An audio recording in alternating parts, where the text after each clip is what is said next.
Сәлем достар, менің каналыма қош келдіңіздер.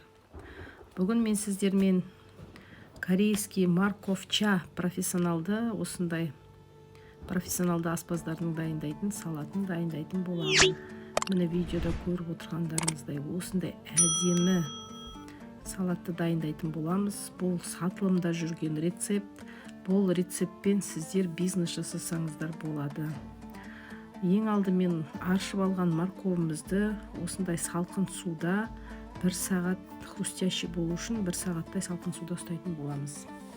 Менде мінекей мынандай 2 терка бар. Мынау заводская терка, бұл енді 30 жылдан асып кеткен. Бірақ бұның көзі өте ұсақ екен, сондықтан да мен бұны теркаламаймын. Мынау корейский морковтың теркасымен осы теркамен теркалайтын боламын. Өйткені бұның көзі орташа. Сондықтан да осымен мінекей видеода көріп отырғандарыңыздай морковты ұзыннан алып сәбізімізді бір бағытта ғана теркаламыз. Мынандай қылып алға артқа теркаламайсыздар. Бір бағытта ұзын қылып бір бағытта түсіретін боламыз. Морковымыз ұсақ болмау керек, жіңішке болмау керек. Міне көріп отырғандарыңыздай осындай орташа қалыңдықта болу керек.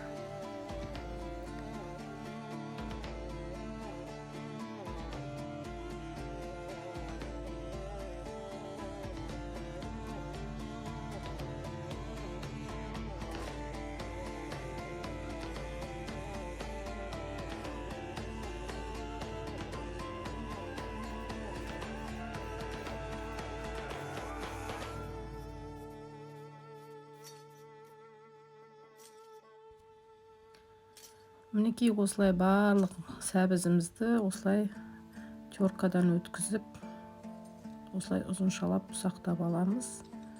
Одан соң бір ас қасық тұзымызды салып, жаймен араластырамыз. Мыжғыламаймыз морковты, қатты қыспаймыз, жай ғана тұз сеуіп араластырып қойып қоямыз. 1 сағаттай тұру керек. Егер сәбізіңіз 1 килограмм болатын болса, 1 килограмм сәбізге 1 ас қасық тұз жетеді. Енді осы морковымызды, сәбізімізді 1 сағатқа қойып қоямыз. Сол кезде өзі ешқандай мыжғыламаймыз, тағы да айтамын, мыжғыламаймыз. Өзі сөлін шығарып, жылтырап беті реакция жүре бастайды. Енді біз осы сәбізімізге салатын приправаларымызды, дәмдеуіштерімізді дайындап аламыз.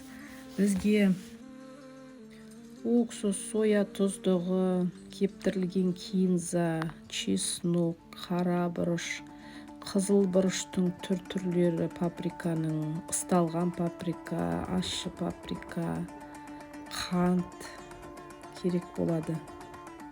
Енді морковымызды, сәбізімізді алып, мінекей сәбізіміз суын бөліп, сөлін. Мінекей осындай реакция жүріп, міне жылтырап беті осындай бола бастайды. Енді оған барлық дайындап алған дәмдеуіштерімізді біртіндеп саламыз. Бөлек-бөлек үстіне саламыз. Одан соң майымызды қыздырып алып, ең соңында майымызды құямыз.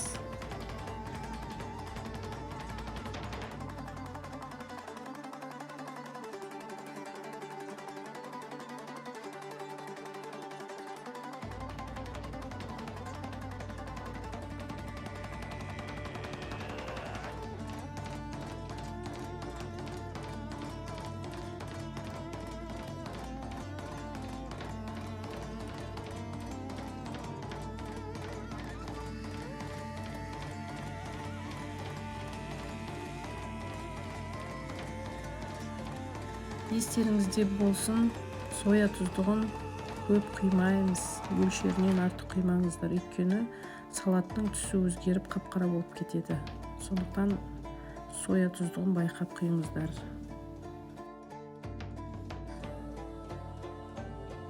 Енді барлығын салып, құятын құйып алдық. Енді салатымызды жақсылап араластырамыз. Осылай видеода көріп отырғандарыңызда жайлап барлық дәмдеуіштер араласатындай етіп араластырып аламыз. Осылай бәрін араластырып алғаннан кейін 1-2 сағатқа қойып салатымызды жей берсек болады. Салатымыз дайын болды.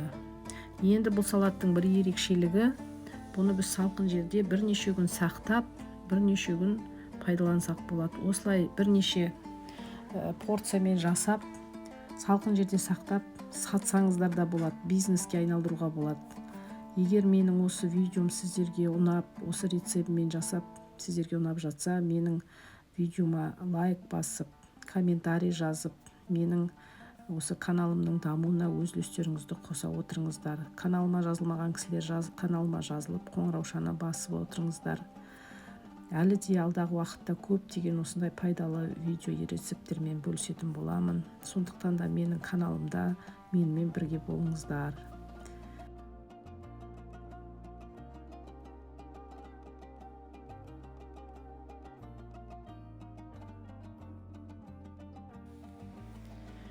Мен дайын болған салатты міне осындай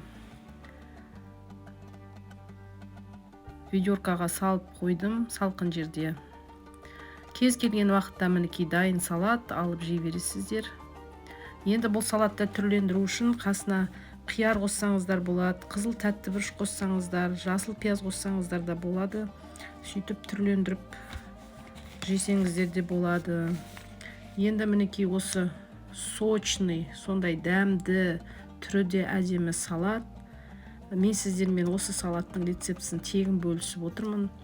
Енді көңілдеріңізден шығып жатса, менің рецептімді бағалай отырыңыздар. Менің каналымда соңына дейін бұл видеомды көріп бөліскендеріңізге рахмет. Келесі кездескенше сау болыңыздар. Әлі де көптеген видео сабақтарды күтіңіздер.